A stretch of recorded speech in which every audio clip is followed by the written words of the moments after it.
दोस्तों, पशु परिचर की तैयारी के लिए आप हमारे मॉडल पेपर को रट लीजिए। बिल्कुल पूरा के पूरा जो हूबहू ऐसा ही पूरा मॉडल पेपर है। ऐसा ही एग्जाम में पेपर देखने को मिलेगा। इसमें पूरे 150 क्वेश्चन है। आप इसको जल्दी से जल्दी 2 की स्पीड पे चला कर देख लीजिए और इसी तरह हम आपको मॉडल पेपर देते रहेंगे। वीडियो को लाइक कीजिए, शेयर कीजिए और चैनल को सब्सक्राइब नहीं किया है तो सब्सक्राइब जरूर कर लीजिए। तो शुरू करते हैं आज का मॉडल पेपर। पहला प्रश्न है, नैनसिरी ख्यात का रचनाकाल है। नैनसिरी ख्यात का रचनाकाल कौन सा माना गया है? इसका राइट आंसर हो जाएगा वो है 1643 से 1666 ईस्वी है, वो इसका रचनाकाल है। ए नंबर का ऑप्शन बिल्कुल सही। किसके द्वारा रचित है ये नैनसिरी ख्यात? तो दोस्तों ये मोनोत नैनसी द्वारा रचित है। एक ग्रंथ हो रहा है, वो भी दोस्तों विश्व प्रसिद्ध माना गया है, मारवाड़ प्रज्ञाना विगत है। दोस्तों ये भी ग्रंथ है मोनोत नैनसी का है। यहाँ पर ए नंबर ऑप्शन बिल्कुल सही। सेकंड नंबर प्रश्न है, देखिए राजस्थान में स्थित है किस सभ्यता स्थल से प्राप्त है मध्य भांडों में काली मिट्टी के अवशेष प्राप्त हुए हैं? बताइए काली मिट्टी के अवशेष दोस्तों कहां से प्राप्त हुए हैं? इसका राइट आंसर हो जाएगा वो है बरौर सभ्यता से। डी नंबर का ऑप्शन बिल्कुल सही हो जाएगा। बरौर सभ्यता कहां है? तो दोस्तों वर्तमान में ये अनूपगढ़ जिले में सरस्वती नदी के किनारे स्थित है। राइट आंसर इसमें डी नंबर का ऑप्शन बिल्कुल सही। आगे देखिए चीरवा का शिलालेख के प्रशस्तिकार है। चीरवा के शिलालेख है के प्रशस्तिकार है तो वो कौन है? तो वो है दोस्तों रत्न प्रभसूरी। रत्न प्रभसूरी ये चीरवा के शिलालेख के प्रशस्तिकार है। यहाँ पर बी नंबर का ऑप्शन बिल्कुल सही हो जाएगा। कहां पर है? उदयपुर में। नेक्स्ट आगे देखिए, प्राचीन राजस्थान में झाड़साई व मोहम्मद शाही सिक्के किस रियासत में प्रचलित थे? बताइए दोस्तों, प्राचीन राजस्थान में झाड़साई व मोहम्मद शाही सिक्के किस रियासत में प्रचलित थे? राइट आंसर हो जाएगा दोस्तों ये जयपुर रियासत के सिक्के थे दोस्तों। यहाँ पर डी नंबर ऑप्शन बिल्कुल सही। 5 नंबर का प्रश्न इसमें देखिए, निम्नलिखित में से किस इतिहासकार ने मेवाड़ के गोहिल वंश को ईरान के बादशाह नौशेखा की संतान बताया है? बताइए किस इतिहासकार ने मेवाड़ के गोहिल वंश को ईरान के बादशाह नौशेखा की संतान बताया है? तो इसका राइट आंसर हो जाएगा वो है अबुल फजल ने बताया दोस्तों। यहाँ पर सी नंबर का ऑप्शन बिल्कुल सही, अबुल फजल ने। नेक्स्ट आगे देखिए, यहाँ पे 6 नंबर का प्रश्न है, देखिए राजपुताने का पहला शासक जिसने अपनी रणनीति में किलों के स्थान पर पहाड़ों जंगलों को प्राथमिकता दी थी? बताइए यानी कि राजपुताने का पहला शासक जिसने अपनी रणनीति में किलों के स्थान पर पहाड़ों जंगलों को प्राथमिकता दी थी, इसका राइट आंसर हो जाएगा वो है दोस्तों राव चंद्रसेन। यहाँ पर ए नंबर का ऑप्शन राइट आंसर हो जाएगा दोस्तों। राव चंद्रसेन को प्रताप का अग्रगामी भी कहा जाता है और मारवाड़ का बोला बिसरा राजा भी कहा जाता है। ठीक है, 1562 ईस्वी में ये मारवाड़ का शासक बना था। राइट आंसर हो जाएगा यहाँ पे ए नंबर ऑप्शन बिल्कुल सही। आगे देखिए, जयसोम ने करमचंद्र वंशोकीर्तम काव्यम में किस शासक की तुलना कर्ण से की थी? दोस्तों यानी कि आप सभी को पता होना चाहिए कि जयसोम द्वारा एक ग्रंथ लिखा गया था। ठीक है, करमचंद वंशोकीर्तम काव्यम में किस शासक की तुलना कर्ण से की? तो दोस्तों इसका राइट आंसर हो जाएगा इसमें वो है राव लूणकर्ण। राव लूणकर्ण। तो यहाँ पर अपना इसमें डी नंबर का ऑप्शन बिल्कुल सही। कलयुग का कर्ण किसे कहते हैं? राव लूणकर्ण को। ठीक है, और राजपुताने का कर्ण किसे कहते हैं? तो राय सिंह को। ये भी आपको इसमें विशेष तौर पर याद रखना है। यहाँ पर डी नंबर ऑप्शन बिल्कुल सही। आगे देखिए 8 नंबर का प्रश्न है, आमेर के शासक मानसिंह प्रथम ने किन 2 मुगल सम्राटों की सेवा की थी? सही उत्तर हो जाएगा वो है अकबर व जहांगीर की सेवा की थी दोस्तों मानसिंह प्रथम ने। सही उत्तर हो जाएगा यहाँ पे बी नंबर का ऑप्शन बिल्कुल सही। नेक्स्ट आगे देखिए, यहाँ पे विजोलिया शिलालेख के अनुसार सामर झील का निर्माण किस चौहान राजा ने करवाया था? सामर झील का निर्माण दोस्तों वासुदेव चौहान ने करवाया था। सी नंबर का ऑप्शन बिल्कुल सही हो जाएगा। 10 नंबर का प्रश्न इसमें देखिए, निम्नलिखित को सम्मिलित कीजिए। एक तरफ शासक है, दूसरी तरफ सेनापति है। दोस्तों यहाँ पर देखिए हमीरदेव चौहान का सेनापति कौन था? तो दोस्तों रणमल और रतिपाल। ठीक है, रणमल और रतिपाल। और रावल रतन सिंह के सेनापति कौन थे? तो दोस्तों घोड़ा बादल थे। और राव मालदेव के कौन थे? तो दोस्तों जेता और कुपा थे। और ब्रह्मदेव चंदेल के थे दोस्तों आला और उदल। ठीक है, आला व उदल। तो यहाँ पर अपना इसमें राइट आंसर क्या हो जाएगा दोस्तों? देखिए इसमें 3-4-2-1 अपना इसमें राइट आंसर हो जाएगा, यानी कि ए नंबर का ऑप्शन बिल्कुल सही। नेक्स्ट आगे देखिए, निम्नलिखित में से कौन सा सुमेलित नहीं है? एक तरफ रियासत है, दूसरी तरफ एकीकरण के समय शासक।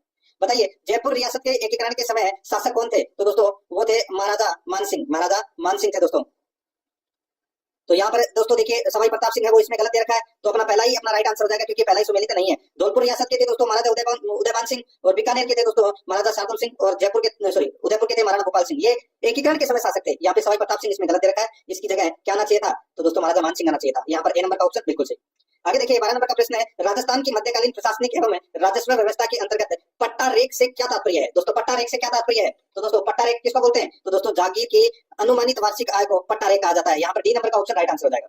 आगे देखिए यहाँ पे दोस्तों 13 नंबर का प्रश्न है, आवा के ठाकुर का झगड़ा अपने राजा से था, अंग्रेजी सरकार से नहीं, यह कथन किसका है? तो दोस्तों यह कथन था पिचाड़ का। किसका कथन था? ये पिचाड़ का कथन था। राइट आंसर हो जाएगा यहाँ पे बी नंबर का जो ऑप्शन है वो इसका बिल्कुल सही उत्तर हो जाएगा, पिचाड़। ठीक है, याद रखना। आगे देखिए बिजोलिया के निवासी विजय सिंह पथिक को किस नाम से संबोधित करते थे? राइट आंसर हो जाएगा दोस्तों, आप सभी को तो पता ही होगा, विजय सिंह पथिक को दोस्तों महात्मा जी के नाम से ये संबोधित करते थे बिजोलिया के निवासी। और विजय सिंह पथिक का जो दोस्तों मूल नाम था वो भूप सिंह था। ठीक है, राइट आंसर हो जाएगा यहाँ पे सी नंबर ऑप्शन सही उत्तर। आगे देखिए एकीकरण के दूसरे चरण में पूर्व राजस्थान यानी कि राजस्थान संघ की राजधानी किसे बनाई गई? तो राजस्थान संघ की राजधानी दोस्तों किसे बनाई गई? राइट आंसर हो जाएगा कोटा को। यहाँ पर ए नंबर का ऑप्शन बिल्कुल सही, कोटा को बनाई गई थी। ठीक है, ये आपको इसमें याद रखना है। और राज प्रमुख बनाया गया था कोटा के ही महाराव भीम सिंह को। यहाँ पर ए नंबर ऑप्शन सही था। 16 नंबर का प्रश्न है, हाड़ौती प्रजामंडल का प्रथम अध्यक्ष किसे नियुक्त किया गया था? सही उत्तर हो जाएगा वो है दोस्तों प्रथम अध्यक्ष की मैं बात करूं तो दोस्तों इसका अध्यक्ष बनाया गया था हाजी फैज मोहम्मद को। हाजी फैज मोहम्मद को हाड़ौती प्रजामंडल का प्रथम अध्यक्ष बनाया गया था। यहाँ पर ए नंबर का ऑप्शन बिल्कुल सही। और हाड़ौती प्रजामंडल की स्थापना दोस्तों 1934 के अंदर पंडित नैनूराम शर्मा ने की थी दोस्तों कोटा में। तो यहाँ पर अपना इसमें सही उत्तर ए नंबर ऑप्शन हो जाएगा। अध्यक्ष की बात हो रही है यहाँ पे। 17 नंबर का प्रश्न, निम्नलिखित में से किस सभा द्वारा हल्दी घाटी के मेले का आयोजन तथा प्रताप जयंती मनाने की शुरुआत की थी? बताइए, हल्दी घाटी के मेले का आयोजन तथा प्रताप जयंती बनाने की शुरुआत है दोस्तों कौन सी सभा द्वारा की गई थी? इसका राइट आंसर हो जाएगा वो है इसमें प्रताप सभा के द्वारा। यहाँ पर बी नंबर का ऑप्शन बिल्कुल सही उत्तर हो जाएगा, ये आपको इसमें याद रखना है। और इस प्रताप सभा का जो गठन है वो दोस्तों 1915 में हुआ था। नेक्स्ट आगे देखिए यहाँ पे 18 नंबर का प्रश्न है, प्रमुख नेता त्रिलोक चंद माथुर, चिरंजी लाल शर्मा व मानसिंह का संबंध किससे था? तो दोस्तों ये त्रिलोक चंद माथुर आपको नाम तो सुना ही होगा, ठीक है। इन त्रिलोक चंद माथुर, चिरंजी लाल शर्मा और मानसिंह, ठीक है, इन्होंने करौली प्रजामंडल की स्थापना की थी 1938 में। तो राइट आंसर हो जाएगा यहाँ पे डी नंबर का ऑप्शन बिल्कुल सही, करौली प्रजामंडल। 19 नंबर का प्रश्न इसमें देखिए, पंडित बंशीधर शर्मा की अध्यक्षता में मीणा सुधार समिति की स्थापना कब की गई? मीणा सुधार समिति की स्थापना दोस्तों कब की गई? तो ये अप्रैल 1962 में की गई थी। डी नंबर का ऑप्शन बिल्कुल सही दोस्तों, अप्रैल 1962 में, याद रखना, ठीक है। तो इसमें सही उत्तर क्या हो जाएगा? देखिए सॉरी, अप्रैल 1962 में नहीं, यहाँ पे अप्रैल 1944 में, ठीक है। अप्रैल 1944 में दोस्तों मीणा सुधार समिति की स्थापना है वो की गई थी। राइट आंसर हो जाएगा यहाँ पे सी नंबर का जो ऑप्शन है वो इसका बिल्कुल सही उत्तर इसमें हो जाएगा, ये आपको इसमें याद रखना है 1944 में, ठीक है। दोस्तों जयपुर के मुनि मगन सागर की अध्यक्षता में अप्रैल 1944 में मीणाओं का सम्मेलन है वो नीम का थाना में किया गया था, ये भी आपको इसमें याद रखना है। यहाँ पर सी नंबर ऑप्शन सही उत्तर। नेक्स्ट आगे देखिए यहाँ पे 20 नंबर का प्रश्न है, महाराजा शार्दुल सिंह किस राजवंश के अंतिम शासक थे? नाम तो सुना ही होगा दोस्तों, ये बीकानेर के राठौड़ वंश के शासक थे दोस्तों। राइट आंसर हो जाएगा यहाँ पे डी नंबर का ऑप्शन बिल्कुल सही। नेक्स्ट आगे देखिए यहाँ पे 21 नंबर का प्रश्न, कर्क रेखा राजस्थान के किस भाग से होकर गुजरती है? दोस्तों दक्षिण भाग से होकर गुजरती है। राइट आंसर क्या हो जाएगा? दक्षिण भाग से, यहाँ पर सी नंबर ऑप्शन बिल्कुल सही। 22 नंबर का प्रश्न है, राजस्थान का निम्नलिखित में से कौन सा जिला मुख्यालय अंतरराष्ट्रीय सीमा रेखा पर भौगोलिक रूप से सबसे दूर स्थित है? अंतरराष्ट्रीय सीमा रेखा पर भौगोलिक रूप से सबसे दूर स्थित है तो वो है दोस्तों बीकानेर। यहाँ पर अपना इसमें बी नंबर का ऑप्शन बिल्कुल सही हो जाएगा, बीकानेर, ठीक है। और अंतरराष्ट्रीय सीमा रेखा से सर्वाधिक दूर जिला मुख्यालय, ठीक है, सर्वाधिक दूर जिला मुख्यालय तो वो है दोस्तों धौलपुर, ये भी आपको इसमें याद रखना है। और यहाँ पर दोस्तों क्या पूछा है कि अंतरराष्ट्रीय सीमा रेखा पर, तो सीमा रेखा पर तो आएगा दोस्तों सर्वाधिक दूर जिला मुख्यालय बीकानेर का। तो राइट आंसर हो जाएगा यहाँ पे बी नंबर ऑप्शन बिल्कुल सही। नेक्स्ट आगे देखिए यहाँ पे 23 नंबर का प्रश्न है, निम्नलिखित कथनों पर विचार कीजिए एवं नीचे दिए गए विकल्प का अपने को क्या करना है? चयन करना है, ठीक है। देखिए कथन एक में देखिए दोस्तों, तारा बालू का स्तूप मोहनगढ़, पोखरण, जैसलमेर, सूरतगढ़, गंगानगर क्षेत्रों में मिलते हैं, ठीक है। दूसरा देखिए दोस्तों यहाँ पे ये बिल्कुल सही है, मोहनगढ़, पोखरण, जैसलमेर, सूरतगढ़, गंगानगर क्षेत्रों में मिलते हैं दोस्तों, ये तारे के समान दिखाई देते हैं, ठीक है। और दूसरा कथन देखिए यहाँ पे, अर्धचंद्राकार बालू का स्तूप चूरू, सीकर, बीकानेर, बाड़मेर में मिलते हैं। तो दोस्तों देखिए सीकर, चूरू, बीकानेर, बाड़मेर तो दोस्तों बिल्कुल सही है, ठीक है। तो यहाँ पर ये भी सही है। और तीसरा कथन देखिए, जोधपुर जिले में किसी भी प्रकार के बालू का स्तूपों का विस्तार नहीं है, तो दोस्तों ये गलत हो जाएगा। दोस्तों जोधपुर जिले के अंदर सभी प्रकार के बालू का स्तूपों का विस्तार है, तो अपना सी नंबर का यानी कि कथन 3 है वो गलत है, बाकी 1, 2 कथन है वो इसमें सही है। उस भाषा में अपने को उत्तर देना है, तो यहाँ पर सी नंबर का ऑप्शन राइट आंसर हो जाएगा, 1 और 2 इसमें क्या है? सही है। आगे देखिए, निम्नलिखित में से कौन सा एक सुमेलित नहीं है? कौन सा एक सुमेलित नहीं है वो अपने को यहाँ पर बताना है। दोस्तों देखिए ऋषिकेश, उदयपुर गलत हो जाएगा। ऋषिकेश कहाँ है? तो दोस्तों ये सिरोही में है। इसकी ऊंचाई कितनी है? तो दोस्तों 1017 मीटर है, ये भी आपको याद रखना है, ठीक है। लोहागढ़ कहाँ है? झुंझुनू में है। झालावाड़ जालौर में है। कुंभलगढ़ राजसमंद में। यहाँ पर ए नंबर का ऑप्शन बिल्कुल सही। 25 नंबर का प्रश्न है, राजस्थान में कम वर्षा का कारण निम्नलिखित में अरावली की कौन सी स्थिति के कारण है? बताइए, कम वर्षा का कारण अरावली की कौन सी स्थिति के कारण है? तो सीधा सा है, मानसून के समानांतर होना। राइट आंसर हो जाएगा इसमें इसका मानसून के समानांतर होना, ए नंबर ऑप्शन बिल्कुल सही। 26 नंबर का प्रश्न इसमें देखिए, कौन सा युग में झील जिला सुमेलित नहीं है? देखिए यहाँ पे गैप सागर झील, यहाँ पर देखिए पहला ही गलत रखा है। गैप सागर झील कहाँ है? तो दोस्तों ये डूंगरपुर में है, ठीक है, डूंगरपुर में है दोस्तों, ये धौलपुर इसमें गलत रखा है। बाकी तलवाड़ा झील हनुमानगढ़ में है, नवल सागर झील बूंदी में है, गुलाब सागर जोधपुर में है। यहाँ पर ए नंबर का ऑप्शन सही उत्तर। नेक्स्ट आगे देखिए 27 नंबर का प्रश्न है, दौसा जिले का गठन कब हुआ? दोस्तों दौसा जिले का जो गठन है वो कब हुआ? तो ये 10 अप्रैल 1991 को हुआ था दोस्तों, जयपुर से अलग करके बनाया गया था 10 अप्रैल 1991। यहाँ पर बी नंबर का ऑप्शन बिल्कुल सही। आगे देखिए 28 नंबर का प्रश्न, निम्नलिखित में से राजस्थान का कौन सा क्षेत्र अरब सागर शाखा से सर्वाधिक वर्षा प्राप्त करता है? अरब सागर शाखा से दोस्तों सर्वाधिक वर्षा प्राप्त करता है तो वो है दोस्तों दक्षिण एवं दक्षिणी पूर्वी क्षेत्र। यहाँ पर सी नंबर का ऑप्शन राइट आंसर हो जाएगा, ये आपको इसमें याद रखना है, ठीक है। और दोस्तों अरब सागर ये शाखा राजस्थान में सर्वप्रथम प्रवेश करने वाली शाखा है। इसका प्रवेश दोस्तों बांसवाड़ा से होता है। राइट आंसर हो जाएगा यहाँ पे सी नंबर ऑप्शन सही उत्तर, दक्षिण तथा दक्षिण पूर्वी क्षेत्र। नेक्स्ट आगे देखिए, राज्य का आर्द्र जिला कौन सा है? राज्य का आर्द्र जिला कौन सा है? तो दोस्तों यानी कि जहाँ पर सर्वाधिक वर्षा होती हो, ठीक है, जिले की बात कर रहा हूँ, स्थान की बात नहीं कर रहा। तो यहाँ पर झालावाड़ इसका राइट आंसर हो जाएगा, डी नंबर का ऑप्शन बिल्कुल सही उत्तर इसमें हो जाएगा, ठीक है। और न्यूनतम आर्द्रता वाला जिला जैसलमेर है, ये भी याद रखना है। आगे देखिए दोस्तों यहाँ पर 30 नंबर का प्रश्न है, अति आर्द्र जलवायु प्रदेश में राजस्थान का कौन सा जिला स्थित नहीं है? तो दोस्तों अति आर्द्र हाड़ौती क्षेत्र आता है इसके अंतर्गत, ठीक है, अति आर्द्र के अंदर। तो यहाँ पर अति आर्द्र जलवायु प्रदेश के अंतर्गत दोस्तों कोटा, बारा, झालावाड़, बांसवाड़ा, डूंगरपुर, सिरोही, उदयपुर, दक्षिणी चित्तौड़गढ़ है, ये इसमें शामिल है दोस्तों। तो यहाँ पर इसका राइट आंसर क्या हो जाएगा? वो है दोस्तों उत्तरी चित्तौड़गढ़ इसमें नहीं आएगा, इसमें दक्षिणी चित्तौड़गढ़ आएगा, ठीक है। राइट आंसर हो जाएगा यहाँ पे डी नंबर ऑप्शन बिल्कुल सही। आगे देखिए, राजस्थान की किस नदी को मसूरदी नदी के उपनाम से भी जाना जाता है। मसूरदी नदी के नाम से दोस्तों किसे जाना जाता है? राइट आंसर हो जाएगा वो है काकने या काकानी नदी, ठीक है, बोल सकते हैं आप इसको। तो यहाँ पर बी नंबर ऑप्शन बिल्कुल सही। दोस्तों ये काकने या काकानी नदी है, इसका उद्गम कोटरी गांव जैसलमेर से होता है, इसका उपनाम है मसूरदी नदी, ठीक है। नेक्स्ट आगे देखिए यहाँ पे 32 नंबर का प्रश्न है, निम्नलिखित में से कौन सा नदी जलप्रपात सही सुमेलित नहीं है? दोस्तों नदी जलप्रपात, यहाँ पर देखिए चंबल नदी पर सूर्य जलप्रपात है, बिल्कुल सही है। मांगली नदी के ऊपर भीमलत जलप्रपात है, बिल्कुल सही है। मेनाल अरना झरना, ये गलत हो जाएगा दोस्तों। मेनाल नदी के ऊपर दोस्तों मेनाल जलप्रपात है, ठीक है, ये आपको इसमें याद रखना है। और काकुंड काकुंद काकुंद नदी के ऊपर दोस्तों दिल जलप्रपात है, ये भरतपुर में। तो यहाँ पर अपना इसमें राइट आंसर क्या हो जाएगा दोस्तों? इसमें कौन सा गलत दे रखा है? सी नंबर का, तो यहाँ पर सी नंबर ऑप्शन बिल्कुल सही हो जाएगा। आगे देखिए 33 नंबर का प्रश्न है, एक तरफ परियोजना है, दूसरी तरफ जिला है, अपने को बताना है कि कौन सी परियोजना कहाँ पर है। यहाँ पर आप देख सकते हैं दोस्तों मातो सागर बांध है, वो दोस्तों कहाँ पर है? तो ये दौसा में है, ठीक है। बाकली बांध कहाँ है? तो दोस्तों ये जालोर में है। हेमावास बांध पाली में है, और टोडी सागर बांध है वो कहाँ पर है? टोंक में है। इस प्रश्न का जो राइट आंसर हो जाएगा वो है दोस्तों 4-3-2-1 4-3-2-1 कौन से ऑप्शन में है? यहाँ पर आप देख सकते हैं बी नंबर का ऑप्शन, ये अपना सही उत्तर हो जाएगा। आगे देखिए राज्य के किन जिलों के गांवों में जलापूर्ति हेतु आपड़ी योजना चलाई जा रही है? आपड़ी योजना नाम तो सुना ही होगा दोस्तों, ये आपड़ी योजना है, ये दोस्तों हनुमानगढ़ चूरू जिले में चलाई जा रही है। राइट आंसर हो जाएगा यहाँ पे ए नंबर का ऑप्शन बिल्कुल सही। नेक्स्ट आगे देखिए 35 नंबर का प्रश्न है, राजस्थान में निम्नलिखित में से कौन से दशक के दौरान जनसंख्या वृद्धि दर में सर्वाधिक कमी दर्ज की गई? निम्नलिखित में से कौन से दशक के दौरान जनसंख्या वृद्धि दर में सर्वाधिक कमी दर्ज की गई? इसका जो राइट आंसर हो जाएगा वो है दोस्तों इसमें 1911 से 1921 का दशक है, वो सर्वाधिक इसमें कमी दर्ज की गई। यहाँ पर बी नंबर का जो ऑप्शन है वो इसका बिल्कुल सही उत्तर हो जाएगा, ये आपको इसमें याद रखना है। कमी है वो दर्ज की गई दोस्तों 6.29%, ये आपको इसमें याद रखना है, ठीक है। और राजस्थान में सर्वाधिक जनसंख्या वृद्धि दर वाला दशक है वो 1971 से 1981 था, उसमें वृद्धि दर दोस्तों 32.97 रही थी, ठीक है, 32.97%। तो यहाँ पर इसमें बी नंबर ऑप्शन सही था। आगे देखिए राजस्थान की जनगणना 2011 के अनुसार निम्न में से कौन सा जिला 0 से 6 आयु वर्ग में सर्वाधिक लिंगानुपात रखता है? 0 से 6 आयु वर्ग में सर्वाधिक लिंगानुपात रखने वाला जिला है वो दोस्तों कौन सा है? तो वो है बांसवाड़ा। यहाँ पर डी नंबर का ऑप्शन राइट आंसर हो जाएगा। लिंगानुपात कितना है? तो दोस्तों 934, डी नंबर ऑप्शन सही उत्तर। आगे देखिए उत्तर पश्चिम रेलवे जोन का मुख्यालय कहाँ पर स्थित है? उत्तर पश्चिम रेलवे जोन का मुख्यालय कहाँ पर स्थित है? इसका राइट आंसर हो जाएगा वो है जयपुर में, सी नंबर का ऑप्शन बिल्कुल सही, जयपुर में है। आगे देखिए 38 नंबर का प्रश्न है, भूरी रेतीली मिट्टी का विस्तार राज्य में कहाँ पर है? भूरी रेतीली मिट्टी पाई जाती है दोस्तों ये पश्चिमी राजस्थान में, यहाँ पर बी नंबर का ऑप्शन बिल्कुल सही, पश्चिमी राजस्थान में। आगे देखिए यहाँ पे राजस्थान में रेलवे की एकमात्र नैरोगेज लाइन यानी कि नैरोगेज रेलवे लाइन किस जिले में स्थित है? तो दोस्तों नैरोगेज रेलवे लाइन है वो कहाँ पर है? तो ये धौलपुर में है, यहाँ पर बी नंबर ऑप्शन सही हो जाएगा। 40 नंबर का प्रश्न इसमें देखिए किस वृक्ष से कत्था तैयार किया जाता है? किस वृक्ष से कत्था तैयार किया जाता है? राइट आंसर हो जाएगा खैर के वृक्ष से दोस्तों कत्था तैयार किया जाता है। राइट आंसर हो जाएगा यहाँ पे सी नंबर का ऑप्शन बिल्कुल सही हो जाएगा। और कत्था तैयार करने में दोस्तों कथोड़ी जनजाति के लोग है वो इसमें बोल सकते हैं कि कत्था तैयार करने में काम है वो कथोड़ी जनजाति के लोग करते हैं। यहाँ पर सी नंबर ऑप्शन सही था। आगे देखिए यहाँ पे निम्नलिखित में से कौन सा दुर्ग ओदक दुर्ग की श्रेणी में आता है? ओदक दुर्ग की श्रेणी में दोस्तों कौन सा आता है? राइट आंसर हो जाएगा वो है गागरोन दुर्ग। राइट आंसर हो जाएगा यहाँ पे सी नंबर का ऑप्शन बिल्कुल सही हो जाएगा। ओदक मतलब जल दुर्ग की श्रेणी में, यहाँ पर सी नंबर ऑप्शन सही था। आगे देखिए 42 नंबर का प्रश्न है, निम्नलिखित में से किस दुर्ग का प्रवेश द्वार 9 लखा दरवाजा कहलाता है?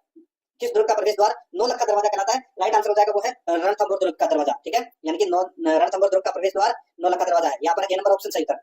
43 नंबर का प्रश्न है, निम्नलिखित में से किस महल को चीतर पैलेस के नाम से जाना जाता है? चीतर पैलेस के नाम से दोस्तों उम्मेद भवन को जाना जाता है, यहाँ पर ए नंबर ऑप्शन बिल्कुल सही, उम्मेद भवन पैलेस, नाम तो सुना होगा।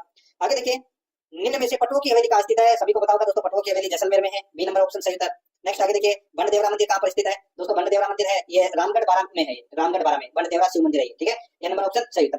नेक्स्ट आगे देखिए यहाँ पे निम्नलिखित में से त्रिमुखी बावड़ी कहाँ स्थित है? त्रिमुखी बावड़ी दोस्तों ये उदयपुर में है, त्रिमुखी बावड़ी याद रखना, देवारी उदयपुर में स्थित है, यहाँ पर ए नंबर ऑप्शन सही था। आगे देखिए निम्न में से किस लोक देवता ने कामड़िया पंथ की स्थापना की? नाम तो सुना ही होगा दोस्तों रामदेव जी, ठीक है, रामदेव जी ने कामड़िया पंथ की स्थापना की थी, राइट आंसर इसमें सी नंबर ऑप्शन सही। नेक्स्ट आगे देखिए निम्न में से किस लोक देवता की गाड़ी की पूजा की जाती है? दोस्तों यहाँ पर मैं आपको बताऊं हड़बू जी की गाड़ी की पूजा की जाती है दोस्तों भेंगटी गांव फड़ौदी में, राइट आंसर हो जाएगा यहाँ पे बी नंबर ऑप्शन बिल्कुल सही। 49 नंबर प्रश्न राजस्थान पर्यटन विभाग द्वारा पुष्कर मेले का आयोजन किया जाता है। पुष्कर मेले का आयोजन है वो दोस्तों कार्तिक पूर्णिमा को किया जाता है, सी नंबर का ऑप्शन बिल्कुल सही। 50 नंबर का प्रश्न सुमेलित कीजिए और कुट भाषा में अपने को उत्तर देना है। थार महोत्सव दोस्तों, थार महोत्सव ये फरवरी माह में मनाया जाता है और ये बाड़मेर में मनाया जाता है दोस्तों थार महोत्सव, ठीक है। मत्स्य महोत्सव ये दोस्तों अलवर में सितंबर अक्टूबर माह में मनाया जाता है मत्स्य महोत्सव। हाथी महोत्सव दोस्तों ये जयपुर में मनाया जाता है मार्च महीने में। और ब्रज होली महोत्सव है ये दोस्तों भरतपुर में आयोजित होता है, ठीक है। तो यहाँ पर अपने इसमें राइट आंसर क्या हो जाएगा? 2 1 3 4 2 1 3 4 कौन से ऑप्शन में है? यहाँ पर बी नंबर का ऑप्शन है वो अपना राइट आंसर हो जाएगा। नेक्स्ट आगे देखिए 51 नंबर का प्रश्न है, निम्नलिखित में उपछठ का त्योहार कब मनाया जाता है? उपछठ का त्योहार कब मनाया जाता है? सही उत्तर हो जाएगा दोस्तों उपछठ का त्योहार ये मनाया जाता है दोस्तों भाद्रपद कृष्ण षष्ठी को उपछठ का त्योहार मनाया जाता है, सी नंबर ऑप्शन बिल्कुल सही। आगे देखिए सुमेलित कीजिए दोस्तों, एक तरफ है यहाँ पर त्योहार दे रखे हैं, दूसरी तरफ है महीने दे रखे हैं हिंदी महीने, ठीक है। देखिए अशोकाष्टमी, अशोकाष्टमी कब मनाई जाती है? तो दोस्तों ये चैत्र शुक्ल अष्टमी को मनाई जाती है अशोकाष्टमी, ठीक है। जन्माष्टमी, जन्माष्टमी दोस्तों भाद्रपद कृष्ण अष्टमी को मनाई जाती है। और राधाष्टमी, राधाष्टमी दोस्तों भाद्रपद शुक्ल अष्टमी को मनाई जाती है, ठीक है। और गोपाष्टमी ये कार्तिक शुक्ल अष्टमी को मनाई जाती है, ठीक है। तो यहाँ पर अपना इसमें राइट आंसर क्या हो जाएगा, 1 2 3 सॉरी 1 2 4 3। यहाँ पर अपना इसमें सही उत्तर क्या हो जाएगा, बी नंबर का ऑप्शन बिल्कुल सही। नेक्स्ट आगे देखिए यहाँ पे 53 नंबर का प्रश्न है, नववधु द्वारा अपने पिता व भाई को प्रतीक्षा में कौन सा लोकगीत गाया जाता है। नववधु द्वारा अपने पिता व भाई को प्रतीक्षा में कौन सा लोकगीत गाया जाता है। इसका जो राइट आंसर हो जाएगा वो है दोस्तों इसमें चिरमी। यहाँ पर सी नंबर का ऑप्शन बिल्कुल सही उत्तर हो जाएगा चिरमी, ठीक है, याद रखना। आगे देखिए यहाँ पे 54 नंबर का प्रश्न, निम्न में से थाकना शैली में बजाया जाने वाला ढोल नृत्य किस क्षेत्र का प्रसिद्ध है। थाकना शैली में बजाया जाने वाला ढोल नृत्य किस क्षेत्र का प्रसिद्ध है। इसका राइट आंसर हो जाएगा वो है दोस्तों जालोर क्षेत्र का। यहाँ पर अपना इसमें डी नंबर का ऑप्शन बिल्कुल सही उत्तर हो जाएगा जालोर क्षेत्र का, ठीक है। आगे देखिए दोस्तों यहाँ पे ढोल नृत्य जालोर का। आगे देखिए निम्न में से शेखावटी ख्याल के प्रवर्तक माने जाते हैं। शेखावटी ख्याल के प्रवर्तक दोस्तों कौन माने जाते हैं, तो दोस्तों राइट आंसर हो जाएगा चिड़ावा के नंदुराम। तो यहाँ पर अपना इसमें बी नंबर का ऑप्शन बिल्कुल सही। नेक्स्ट आगे देखिए, निम्नलिखित को सुमेलित कीजिए। एक तरफ दोस्तों वाद्य यंत्र दे रखे हैं, दूसरी तरफ वाद्य यंत्रों के नाम दे रखे हैं। अब दोस्तों यहाँ पर देखिए तत्वाद्य यंत्र कौन सा है, तो दोस्तों दुकाको है वो दोस्तों तत्वाद्य यंत्र है। और ये दुकाको है इसको दोस्तों भील जनजाति के लोग है वो घुटनों में दबाकर इसको बजाया करते हैं, ठीक है। सुशीर वाद्य यंत्र कौन सा है, तो दोस्तों नड़ है, ये नड़ कर लेना है, नया गलत रखा है यहाँ पे, नड़ कर लेना, ठीक है। नड़ है ये सुशीर वाद्य यंत्र है और ये गण है, ठीक है। ये गण वाद्य यंत्र कौन सा है, तो दोस्तों गण वाद्य यंत्र झांझ है, ठीक है। और अवनत वाद्य यंत्र है वो है दोस्तों ताशा। तो यहाँ पर अपना इसमें राइट आंसर क्या हो जाएगा, 2 1 4 3 2 1 है 4 3 अपना इसमें सही उत्तर बी नंबर का ऑप्शन बिल्कुल सही उत्तर हो जाएगा। नेक्स्ट आगे देखिए यहाँ पे, निम्न में से राजस्थान की प्रथम महिला फट चित्रकार कौन है। प्रथम महिला फट चित्रकार की बात हो रही है तो दोस्तों वो है पार्वती जोशी। सही उत्तर हो जाएगा यहाँ पे सी नंबर का ऑप्शन बिल्कुल सही। और फट चित्रण के लिए दोस्तों सापड़ा है वो प्रसिद्ध है, सापड़ा का जोशी परिवार। राइट आंसर हो जाएगा सी नंबर ऑप्शन सही। नेक्स्ट आगे देखिए, महिलाओं द्वारा सिर पर पहने जाने वाला आभूषण कौन सा है, तो वो है दोस्तों रखड़ी। ए नंबर का ऑप्शन सही उत्तर रखड़ी। आगे देखिए, निम्नलिखित में से राजस्थानी साहित्य की किस शैली में राजाओं की उपलब्धियों की प्रशंसा युक्त वर्णन के साथ साथ राजाओं का वंशक्रम, युद्ध अभियान, पड़ोसी राज्यों से संबंध, निर्माण कार्य जैसी उपलब्धियों का वर्णन होता है, किसमें बताइए। कौन से राजस्थानी साहित्य की शैली में राजाओं की उपलब्धियों का प्रशंसा युक्त वर्णन के साथ साथ राजाओं का वंशक्रम, युद्ध अभियान, पड़ोसी राज्यों से संबंध, निर्माण कार्य जैसी उपलब्धियों का वर्णन मिलता है, तो वो मिलता है दोस्तों किसमें, तो वो मिलता है प्रशस्ति के अंदर। यहाँ पर सी नंबर का ऑप्शन बिल्कुल सही, प्रशस्ति में। आगे देखिए, सुमेलित कीजिए दोस्तों। यहाँ पर देखिए एक तरफ है ग्रंथ दे रखे हैं, दूसरी तरफ उनसे संबंधित रचनाकार दे रखे हैं। सुमेलित करना है। हमीर हट ये दोस्तों चंद्रशेखर द्वारा लिखा गया ग्रंथ है। हमीर रासो दोस्तों ये जोधराज के द्वारा लिखा गया ग्रंथ है। और राजरूपक ये दोस्तों रत्नो वीरवाण के द्वारा दोस्तों ये रचित ग्रंथ है। और कुमार रासो ग्रंथ के रचनाकार है वो दलपत विजय है। इस प्रश्न का भी राइट आंसर क्या हो जाएगा, 2 1 4 3 2 1 4 3 यानी कि अपना बी नंबर का ऑप्शन बिल्कुल सही हो जाएगा। आगे देखिए, रक्त कणिकाओं का कार्य है। श्वेत रक्त कणिकाओं का कार्य क्या है, तो दोस्तों इसका कार्य है रोग प्रतिरोधक क्षमता धारण करना। यहाँ पर सी नंबर का ऑप्शन बिल्कुल सही, जिसको अपन WBC बोलते हैं, ठीक है। आगे देखिए यहाँ पे 62 नंबर का प्रश्न है, सूखा रोग होता है तो दोस्तों किसकी कमी से सूखा रोग होता है, तो दोस्तों विटामिन डी की कमी से दोस्तों सूखा रोग होता है। और सूखा रोग को क्या कहते हैं, रिकेट्स बोलते हैं। ये भी आपको इसमें याद रखना है। अभी यहाँ पे रिकेट्स होता है तो आप सभी डायरेक्ट विटामिन डी कर देते, ठीक है। लेकिन दोस्तों यहाँ पे सूखा रोग दे रखा है और सूखा रोग रिकेट्स को ही बोलते हैं, ठीक है। तो यहाँ पर इसमें बी नंबर का ऑप्शन बिल्कुल सही हो जाएगा। आगे देखिए, यहाँ पे 63 नंबर का प्रश्न है, जब प्रकाश की किरण एक पारदर्शी माध्यम से दूसरे पारदर्शी माध्यम में प्रवेश करती है तो अपने मूल पथ से विचलित हो जाती है। प्रकाश की यह घटना क्या कहलाती है, बताइए। तो दोस्तों प्रकाश की यह घटना है वो क्या कहलाती है, तो यहाँ पर इसका तो राइट आंसर हो जाएगा दोस्तों, देखिए इसमें ये जो घटना है वो दोस्तों प्रकाश का अपवर्तन कहलाती है, ठीक है। राइट आंसर हो जाएगा यहाँ पे डी नंबर का ऑप्शन बिल्कुल सही, प्रकाश का अपवर्तन। आगे देखिए, पूर्ण आंतरिक परावर्तन का उदाहरण कौन सा है। पूर्ण आंतरिक परावर्तन का उदाहरण तो दोस्तों वो है देखिए पूर्ण आंतरिक परावर्तन यानी कि जब प्रकाश की किरण किसी सघन माध्यम से विरल माध्यम में प्रवेश करती है तो वो होता है दोस्तों पूर्ण आंतरिक परावर्तन। तो यहाँ पर देखिए हीरे का चमकना ये क्या है, तो ये पूर्ण आंतरिक परावर्तन है। यहाँ पर सी नंबर का ऑप्शन बिल्कुल सही, ठीक है। नेक्स्ट आगे देखिए, यहाँ पे 65 नंबर का प्रश्न है, ठोस अपशिष्टों में पाए जाने वाला जैविक पदार्थ विघटित होता है। ठोस अपशिष्टों में पाए जाने वाला जैविक पदार्थ विघटित होता है तो किसके द्वारा, तो दोस्तों ये विघटित होता है सूक्ष्म जीवों द्वारा। यहाँ पर सी नंबर ऑप्शन सही था। 66 नंबर का प्रश्न, कौन सा हार्मोन रक्त में शर्करा की मात्रा नियंत्रित करता है। कौन सा हार्मोन रक्त में शर्करा की मात्रा नियंत्रित करता है, तो वो करता है दोस्तों इंसुलिन। यहाँ पर डी नंबर का ऑप्शन बिल्कुल सही, इंसुलिन। आगे देखिए, मानव शरीर में सबसे लंबी और मजबूत अस्थि है तो वो कौन सी है, तो वो है दोस्तों कौन सी, तो वो है फीमर। यहाँ पर सी नंबर का ऑप्शन राइट आंसर हो जाएगा फीमर, याद रखना, ठीक है। जो जान की हड्डी होती है ये मानव शरीर की सबसे लंबी और मजबूत हड्डी है। राइट आंसर इसमें सी नंबर ऑप्शन सही। आगे देखिए, एक अणु हीमोग्लोबिन कितने अणु ऑक्सीजन का परिवहन करता है, बताइए दोस्तों।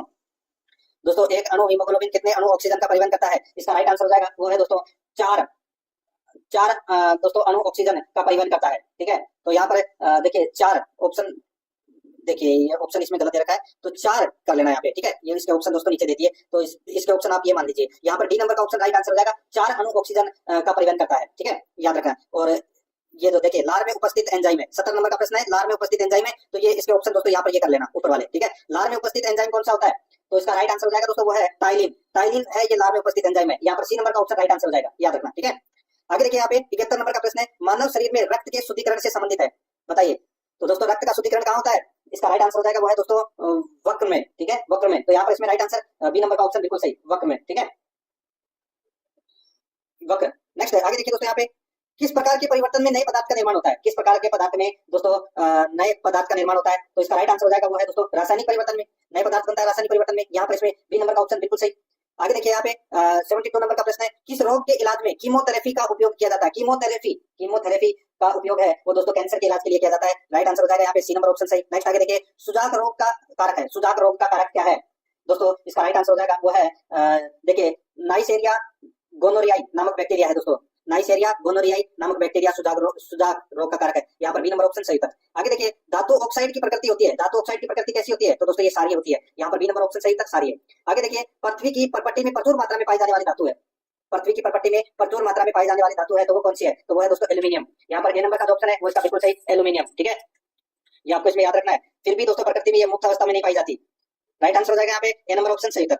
नेक्स्ट आगे देखिए, यहाँ पे निम्नलिखित में से कौन सी धातु अचमकदार होती है? अचमकदार कौन सी धातु होती है? तो दोस्तों राइट आंसर हो जाएगा आयोडीन एक अचमकदार धातु है। राइट आंसर हो जाएगा यहाँ पर सी नंबर का ऑप्शन बिल्कुल सही। ठीक है, अचमकदार धातु आयोडीन है, सॉरी यानी कि अधातु चमकदार होती है। कौन सी अधातु चमकदार होती है? तो दोस्तों आयोडीन। ठीक है, आयोडीन एक है दोस्तों चमकदार अधातु है। यहाँ पर सी नंबर का ऑप्शन राइट आंसर हो जाएगा। ठीक है, आगे देखिए, विरंजक चूर्ण का रासायनिक सूत्र है, विरंजक चूर्ण का दोस्तों रासायनिक सूत्र है वो कौन सा है? तो वो है दोस्तों यहाँ पे कैल्शियम ऑक्सीक्लोराइड यानी कि CaOCl2 यानी कि कैल्शियम ऑक्सीक्लोराइड। तो यहाँ पर अपना इसमें right answer B number option बिल्कुल सही हो जाएगा इसमें। ठीक है, आगे देखिए, यहाँ पे जेनेटिक शब्द के द्वारा दिया गया, जेनेटिक शब्द किसके द्वारा दिया गया? तो दोस्तों राइट आंसर हो जाएगा ये शब्द डब्ल्यू बेटसन के द्वारा दिया गया दोस्तों, जेनेटिक्स नाम है। ठीक है, ये मेंडल के समर्थक थे। राइट आंसर हो जाएगा यहाँ पे सी नंबर ऑप्शन सही। नेक्स्ट आगे देखिए, यदि पिता के युग्मनज में एक्स गुणसूत्र प्राप्त हो तो विकसित होगा, यदि पिता के युग्मनज में एक्स गुणसूत्र प्राप्त हो तो विकसित होगा। तो दोस्तों इसका राइट आंसर हो जाएगा वो है लड़की। यहाँ पर अपना बी नंबर का ऑप्शन बिल्कुल सही। 80 नंबर का प्रश्न इसमें देखिए, डीएनए से आरएनए का संश्लेषण कहलाता है, डीएनए से आरएनए का संश्लेषण कहलाता है तो दोस्तों वो ट्रांसक्रिप्शन कहलाता है। यहाँ पे ए नंबर का ऑप्शन बिल्कुल सही, ट्रांसक्रिप्शन। ठीक है, आगे देखिए दोस्तों, यहाँ पे 81 नंबर का प्रश्न है। अब कुछ प्रश्न है वो मैथ से संबंधित कर लेते हैं। ठीक है, फिर अपन कुछ प्रश्न पशुपालन से संबंधित करेंगे, फिर लास्ट में अपन करंट अफेयर पढ़ेंगे। आज देखिए, 10 रुपए के 6 सेब की दर से केले खरीदकर 6 रुपए में 4 की दर से बेचने पर कितने प्रतिशत की हानि होती है? यानी कि दोस्तों 10 में क्या खरीदे? 6 खरीदे और 6 रुपए में दोस्तों 4 की दर से बेच दिए, तो दोस्तों प्रॉफिट हो रहा है, बिल्कुल हो रहा है।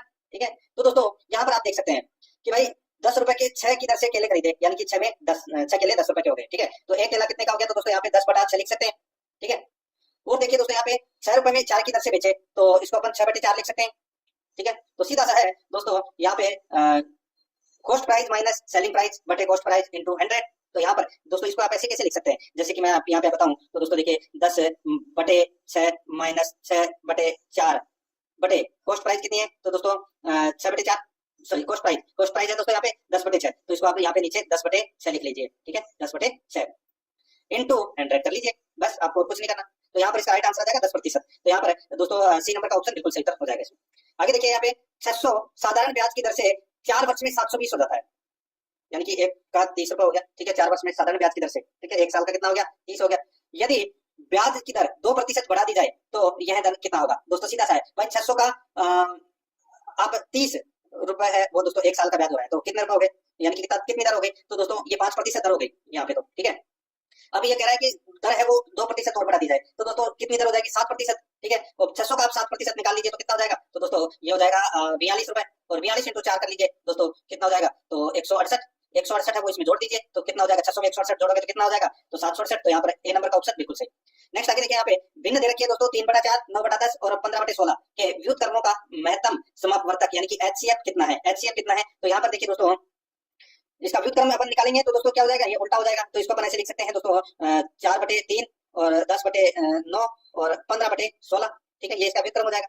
अब दोस्तों इसका अपन क्या करेंगे? में से निकालेंगे। तो यहाँ पे 4, 10 और 15 का 4 और 10 और ये देखिए ये लास्ट वाला तो मैंने 16 आएगा ऊपर। ठीक है, 16/15 हो जाएगा। ठीक है, तो यहाँ पे 4, 10 और 16 का दोस्तों अपन में से निकालेंगे तो कितना आ जाएगा? तो इसका 2 आ जाएगा। ठीक है, यानी कि 2 का भाग सभी में जा रहा है। और यहाँ पे 3, 9, 15 का अपन ले से निकालेंगे तो दोस्तों कौन सी संख्या आएगी? तो 45 में इन तीनों का भाग जा रहा है, बिल्कुल जा रहा है। तो यहाँ पे 2/45। तो इस प्रश्न का राइट आंसर क्या हो जाएगा? डी नंबर ऑप्शन बिल्कुल सही। आगे देखिए, यदि किसी व्यक्ति को विक्रय मूल्य पर 20% की हानि होती है तो क्रय मूल्य पर प्रतिशत हानि क्या होगी? ये अपने को बताना है दोस्तों। सीधा सा है, देखिए विक्रय मूल्य पर 20% की हानि हो रही है। ठीक है, तो माना कि विक्रय मूल्य है वो 100 रुपए। ठीक है, और विक्रय मूल्य में 20% की हानि हो रही है तो दोस्तों कितना हो जाएगा? तो यहाँ पे देखिए 100 इंटू दोस्तों 20/100। ठीक है, तो यहाँ पर कितना आ जाएगा? 20। तो अब क्रय मूल्य कितना हो गया? क्रय मूल्य हो गया दोस्तों 120 रुपए। क्रय मूल्य कितना हो गया? 120 रुपए हो गया। तो अब अपने को हानि प्रतिशत निकालनी है तो दोस्तों यहाँ पे 20/120 इंटू 100 कर लीजिए। ठीक है, बस ये कितनी बार कट गया? 20 से 6 बार कट गया, 100 में 6 का भाग दे दीजिए। ठीक है, 100 में 6 का भाग आप दोगे तो यहाँ पर देखिए कट रहा है, ये तो 2 से कट रहा है, ये 50 बार कटा और ये 3 बार कटा, तो 50/3%। यहाँ पे देखिए और डीपली नहीं दे रखा, यहाँ पे 50/3 इसका राइट आंसर हो जाएगा। ठीक है, सी नंबर ऑप्शन बिल्कुल सही। आगे देखिए यहाँ पे 85 नंबर का प्रश्न है। 21 आम के पेड़ों पर दोस्तों, 21 आम के पेड़ों पर दोस्तों 42 सेब के पेड़ों, यहाँ पे देखिए 21 आम के पेड़ों, 42 सेब के पेड़ों व 56 नारंगी के पेड़ों को पंक्तियों में इस तरह से उगाया जाना है कि प्रत्येक पंक्ति में एक किस्म के पेड़ है, प्रत्येक पंक्ति में एक किस्म के पेड़ है। उपयुक्त पेड़ों को लगाने के लिए न्यूनतम कितनी पंक्तियों की आवश्यकता है, न्यूनतम कितनी पंक्तियों की आवश्यकता है वो अपने को यहाँ पर बताना है दोस्तों। वही इसका एचसीएफ निकलेगा, यहाँ पर 21, 42 और 56 दे रखा है। ठीक है, तो इनमें इसका अपन एचसीएफ निकालेंगे, यानी कि कौन सी संख्या का इनमें सभी में भाग चला जाएगा, तो दोस्तों 7 का। ठीक है, तो यहाँ पे एचसीएफ निकल गया कितना, 7। तो पंक्तियों की कुल संख्या है वो अपने को यहाँ पर ज्ञात करनी है। तो 21 में 7 का भाग दे लीजिए, इसमें भी 7 का दे लीजिए, इसमें भी 7 का दे लीजिए। 21 में दिया तो कितना आया, 3 आया। इसमें 42 में 7 का दिया तो दोस्तों कितना आया, 6। और 7 में 56 में 7 का दिया तो कितना आया, 8। तो यहाँ पे 3, 6 और 8 कितने होते हैं, ये होते हैं 17। तो यहाँ पे इसका राइट आंसर हो जाएगा 17 पंक्तियों की आवश्यकता होगी, सी नंबर ऑप्शन बिल्कुल सही। आगे देखिए, दो प्रत्याशियों के बीच एक ग्रामीण चुनाव में 10% मत है वो अमान्य घोषित हुई है। ठीक है, यानी कि 90% बचे। एक प्रत्याशी को इससे कुल मान्य मतों का 62% मत मिला, यानी कि इसका 62% मत मिला। 21,600 मतों से वो विजयी रहा। ग्रामीण चुनाव में कुल मतों की संख्या क्या है, तो दोस्तों अब देखिए, अब सीधा सा है कुल मान्य मतों का, यानी कि 90 का 62% आप निकाल लीजिए सबसे पहले तो। ठीक है, तो 90 का आप 62% निकालोगे तो दोस्तों सीधा सा है, देखिए इसमें आप ऐसे भी कर सकते हैं, 90 का आप 62% निकाल लीजिए, फिर जो भी बचेगा, ठीक है, वो दूसरे प्रत्याशी क्या हो जाएगा। तो यहाँ पे दोस्तों मैं सीधा सा मान लेता हूँ, देखिए माना कि मतों की संख्या है वो अपने x मान ली, तो अपन इसको ऐसे लिख सकते हैं, अपन इसको दोस्तों देखिए, इसको अपन ऐसे लिख सकते हैं कि x है, ब्रैकेट है दोस्तों 62/100 माइनस है, ठीक है, बचे कितने 100 में से 38, तो यहाँ पे 38/100 बराबर कितना हो जाएगा, 21,600। ठीक है, इतना हो गया। अब अपने को क्या करना है, तो दोस्तों सीधा सा इन दोनों में अंतर कितने का हो गया, तो दोस्तों इन दोनों में अंतर हो गया कितने का, तो 24 का अंतर हो गया।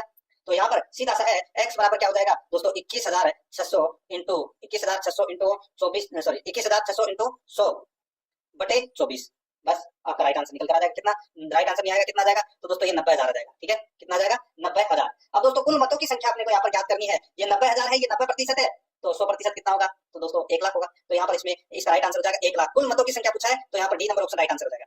आगे देखिए, किसी वस्तु की कीमत 30% बढ़ाकर दोस्तों, यानी कि कोई वस्तु है उसकी 30% बढ़ा दी, यानी कि पहले वस्तु 100 रुपए की थी, अभी कितने की कर दी, 130 की कर दी। फिर 30% कम कर दी गई, तो दोस्तों फिर दोस्तों 30% कम कर दी गई, यानी कि 130 का 30% कितना होता है, 39 रुपए। ठीक है, 39 कम कर दिया तो दोस्तों कितना बचा, तो ये बचा 91। ठीक है, तो मूल कीमत की तुलना में मूल्य में कुल कितने प्रतिशत है परिवर्तन हुआ, तो दोस्तों सीधा सा पहले वस्तु 100 रुपए की थी, अब 91 के रुपए की बेच रहा है, तो 9% की कमी हो गई। तो यहाँ पर इसमें ए नंबर का ऑप्शन राइट आंसर 9% की कमी। नेक्स्ट आगे देखिए, यहाँ पे वह संख्या ज्ञात करें जिसे 2:3 के बराबर करने के लिए 5:6 के अनुपात में से घटाना होगा। दोस्तों यहाँ पर देखिए 2:3 के बराबर करने के लिए 5:6 में से घटाना होगा। तो दोस्तों सीधा सा है भाई, अब ये अपना 5:6 है, ठीक है, इसमें से अपन क्या घटाएंगे कि ये 2:3 हो जाए। तो दोस्तों देखिए यहाँ पर आप देख सकते हैं, देखिए 2 घटाएंगे, 3 घटाएंगे, ठीक है, 3 घटा लीजिए, तो दोस्तों 3 घटाए तो 5 में से 3 गए तो कितने बचे, 2। ठीक है, और 6 में से 3 गए तो कितने बचे, तो दोस्तों 3। तो यहाँ पे 2:3 हो रहा है, 3 घटाएंगे, यहाँ पर सी नंबर का ऑप्शन राइट आंसर हो जाएगा दोस्तों। ठीक है, कितना आएगा, तो दोस्तों 3। नेक्स्ट आगे देखिए, यहाँ पे एक दुकानदार किसी वस्तु के अंकित मूल्य पर 20% की छूट देता है, फिर भी उसे 20% का लाभ होता है। यदि दुकानदार उसे छूट न दे तो उसे कितने प्रतिशत का लाभ होगा दोस्तों, यानी कि वस्तु मान लीजिए अपनी कितने की है, 100 रुपए की वस्तु है, यानी कि अंकित मूल्य मान लीजिए दोस्तों 150 रुपए है। ठीक है, अब वो क्या कर रहा है कि 20% का छूट दे रहा है, ऑप्शन उठा लिया मैंने। ठीक है, यहाँ पे तो देखिए जैसे 50% मैंने यहाँ पे ऑप्शन उठा लिया, तो सीधा सा है, कोई वस्तु 100 रुपए की है तो उसके ऊपर 50% का उस पर लाभ हो रहा है, तो वो वस्तु कितने की हो गई, तो 150 रुपए की हो गई। अब 150 रुपए के अंदर आप प्रश्न के अंदर आ जाइए, अंकित मूल्य पर 20% की छूट दे रहा है, तो अंकित मूल्य अपना 150 है, और इसके ऊपर अगर 20% की छूट देता है तो 15 दूनी 30, यानी कि दोस्तों 30 रुपए की छूट दे रहा है। वस्तु कितने की हो रही है दोस्तों, 120 रुपए की। ठीक है, अब मूल वस्तु कितने की थी, 100 की, प्रॉफिट अभी भी दोस्तों यहाँ पे 20% का हो रहा है, तो अगर वो ये छूट नहीं दे तो सीधा सा 150 रुपए में बेचेगा। ठीक है, वस्तु कितने की थी, 100 रुपए की, तो यहाँ पे 50% लाभ होगा, सी नंबर का ऑप्शन बिल्कुल सही उत्तर हो जाएगा इसमें। आगे देखिए दोस्तों, यहाँ पे 90 नंबर का प्रश्न है, साधारण ब्याज की किस दर से 925 का 5 वर्ष में मिश्रधन 1110 हो जाएगा। अब दोस्तों यहाँ पे अपने को क्या करना है, ये 1110 में से दोस्तों 1110 में से अपन 925 है वो क्या कर देंगे, घटा देंगे, कितना बचेगा, तो दोस्तों ये बचेगा 185। अब ये 185 में दोस्तों आपको 5 का भाग देना है। ठीक है, तो यहाँ पे 5 3 15, ठीक है, पीछे बचे कितने 3 35, 35 में 7 यानी कि 37। एक वर्ष का ब्याज आ गया दोस्तों यहाँ पे 37, एक वर्ष का कितना आ गया ब्याज, तो दोस्तों ये यहाँ पे 37 आ गया। तो आप दोस्तों सीधा सा है 925 का आप 37 निकाल लीजिए भाई, कितना हुआ। ठीक है, तो ये हो जाएगा दोस्तों 925 का, आप एक ऐसे भी निकाल सकते हैं कि 37/925 इंटू 100। ठीक है, ऐसे भी निकाल सकते हैं इसको, और आप दूसरे तरीके से भी निकाल सकते हैं। ये देखिए मिश्रधन यहाँ पर दे रखा है, ठीक है, 1110, तो दोस्तों अपना कितना आया था 185, ये ब्याज आ गया था, बराबर दोस्तों 925 है इंटू दर इंटू समय बटे 100, ठीक है। तो यहाँ पे क्या होगा, तो 185 इंटू 100 बटे 925 इंटू 5, तो यहाँ पे दर निकल कर आ जाएगी दोस्तों, वो है 4%, ठीक है। राइट आंसर हो जाएगा यहाँ पे बी नंबर का ऑप्शन बिल्कुल सही। वैसे तो दोस्तों मैंने आपको बताया कि ये 37 आया था, ठीक है, तो ये 37 से 925 का कितना प्रतिशत है, 4% ही होगा, यहाँ पर बी नंबर का ऑप्शन बिल्कुल सही। आगे देखिए 50 ग्राम और 2 किग्रा में क्या अनुपात है, 50 ग्राम तो दोस्तों यानी कि ये 50 है, और 2 किग्रा यानी कि इसमें कितना हो जाएगा दोस्तों, कितने ग्राम हो जाएंगे, 2000 ग्राम हो जाएंगे, ठीक है। तो यहाँ पर देखिए जीरो से ये जीरो कट गया, ठीक है, 5 से कितनी बार कटा, तो ये 1 और ये 40 बार, ठीक है, तो 1:40 हो गया, यहाँ पर ए नंबर का ऑप्शन बिल्कुल सही, 1:40। नेक्स्ट आगे देखिए यहाँ पे एक बैंक में कुछ राशि चक्रवर्ती ब्याज की दर से निवेश की गई, ठीक है, 2 वर्षों और 4 वर्षों के ब्याज 2 वर्षों और 4 वर्षों के बाद ब्याज सहित मिश्रधन 3125 रुपए और 3645 रुपए। भाई 2 वर्षों के बाद मिश्रधन दोस्तों 3125 और 4 वर्षों बाद में 3645 है, तब ब्याज की दर वो क्या होगी, वो अपने को यहाँ पर ज्ञात करनी है, ऑप्शन उठा के कर लीजिए। राइट आंसर मैं आपको डायरेक्ट बता देता हूँ, यहाँ पर 8% दर आएगी, ठीक है। नेक्स्ट आगे देखिए राम और मोहन की आयु राम और मोहन की आय 8:3 के अनुपात में है। यदि उनकी आयों में अंतर 1000 हो तो राम की आय है वो कितनी होगी। दोस्तों यहाँ पर देखिए इनका अनुपात दे रखा है 8:3, ठीक है, उनकी आयु में अंतर 1000 का है, यानी कि अंतर दोस्तों यहाँ पे 1000 का है, ठीक है। तो राम की आय कितनी होगी, तो दोस्तों ऑप्शन उठा के भी आप आसानी से कर सकते हैं इसको, ठीक है। तो दोस्तों देखिए यहाँ पे अंतर की बात कर रहा है, तो दोनों अनुपातों में अंतर कितने का है, तो दोस्तों 5 का, तो 5 x बराबर कितना हो जाएगा दोस्तों 1000 हो जाएगा, ठीक है। तो x बराबर कितना हो जाएगा, 1000 में 5 का भाग दोगे तो कितना आ जाएगा 200, ठीक है। बस आपको क्या करना है, ये भाई ये तो हो जाएगा कितना 600, ठीक है, और ये हो जाएगा कितना 1600, ठीक है। तो 1600 600 हो जाएगा, तो यहाँ पे देखिए राम की पूछा है, राम का अनुपात ज्यादा है 8 है, तो 8 दूनी 1600 हो जाएगा, और अगर मोहन का पूछा होता तो 600 हो जाता, तो यहाँ पर बी नंबर ऑप्शन बिल्कुल सही। नेक्स्ट आगे देखिए यहाँ पे 5 विद्यार्थियों द्वारा प्राप्त अंकों का औसत 55 है, 5 विद्यार्थियों द्वारा प्राप्त अंकों का औसत 55 है। उक्त 5 विद्यार्थियों में से शीर्ष 3 विद्यार्थियों का औसत अंक 65 है, तो दोस्तों सीधा सा है भाई 65 इंटू 3 कर लीजिए और 55 इंटू दोस्तों 5 कर लीजिए, ठीक है। अन्य 2 विद्यार्थियों का औसत अपने को ज्ञात करना है, तो 55 इंटू 5 करोगे तो कितना आ जाएगा, तो दोस्तों ये आ जाएगा 225, ठीक है, और 65 इंटू 3 करोगे तो ये आ जाएगा दोस्तों 195, ठीक है। तो 225 में से 195 गए तो कितने बचे दोस्तों 30 बचे, ठीक है,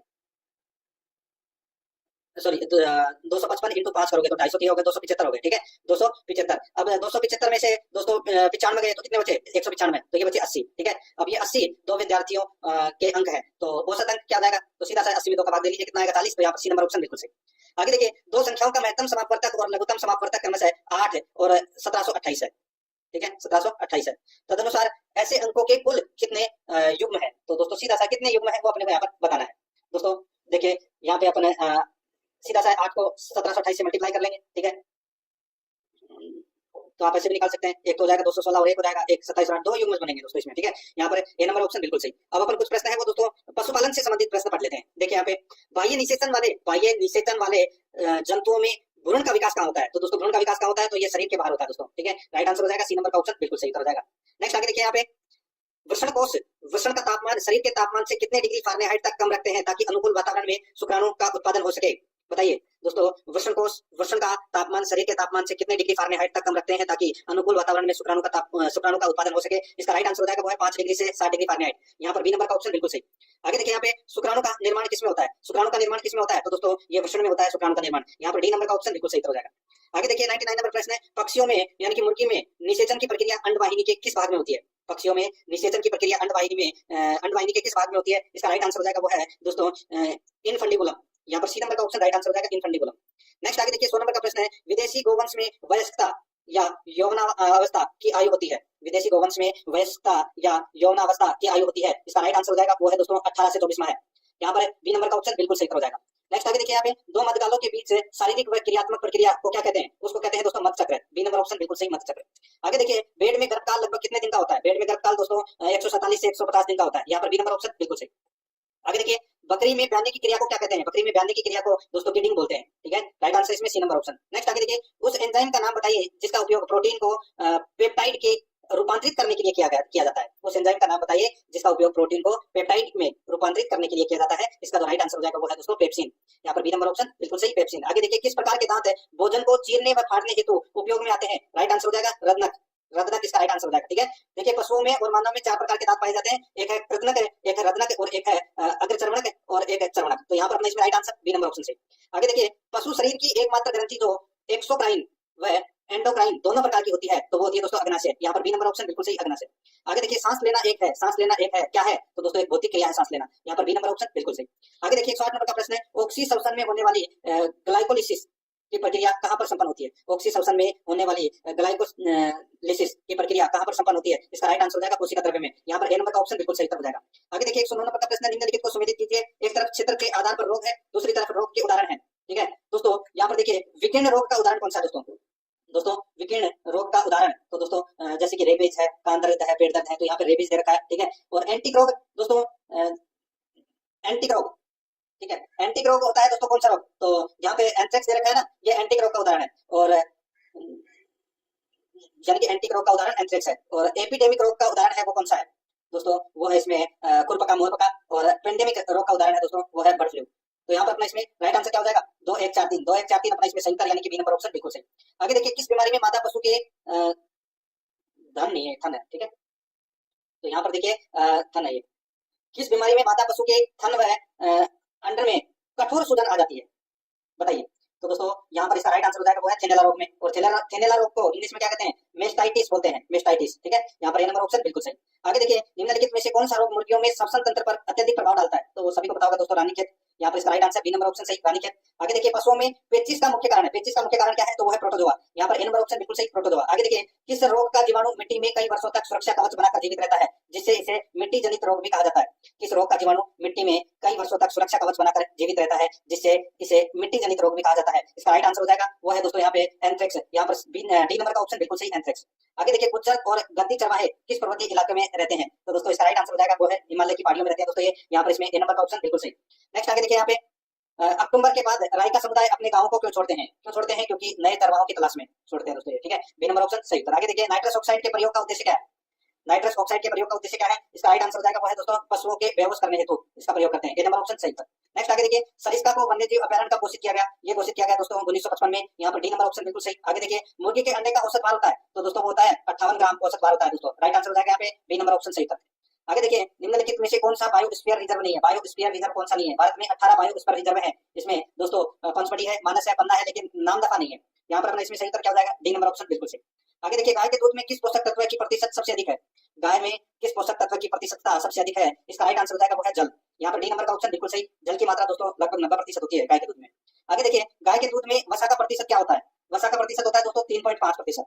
यहाँ पर ए नंबर ऑप्शन सही उत्तर। आगे देखिए खीस नवजात शिशु के लिए क्या भूमिका निभाता है? तो दोस्तों इसमें देखिए पेट साफ करने में मदद करता है, या मस्तिष्क विकास को प्रोत्साहित करता है, हड्डियों की मजबूती बढ़ाता है, या त्वचा का रंगक सुधारता है? दोस्तों इसका राइट आंसर हो जाएगा दोस्तों यहाँ पर देखिए ये नवजात शिशु का पेट साफ करता है, तो यहाँ पर इसका राइट आंसर हो जाएगा बी नंबर का ऑप्शन बिल्कुल सही। नेक्स्ट आगे देखिए निम्न में से किस विटामिन का सभी जानवरों के पाचन क्षेत्र में निर्माण होता है? तो वो होता है दोस्तों विटामिन बी का। यहाँ पर बी नंबर का ऑप्शन राइट आंसर हो जाएगा विटामिन बी का। ठीक है, विटामिन बी 12 साइनोकोबालामिन।